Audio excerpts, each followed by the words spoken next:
చీరాల దగ్గర ఓడరేవు బీచ్ ఇది.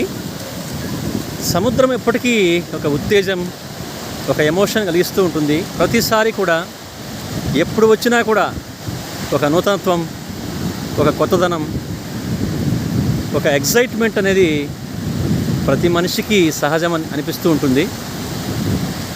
చూడండి, ఈ అలలు ఉదయం పూట ఎంత ఇదిగా మనల్ని అట్రాక్ట్ చేస్తున్నాయో.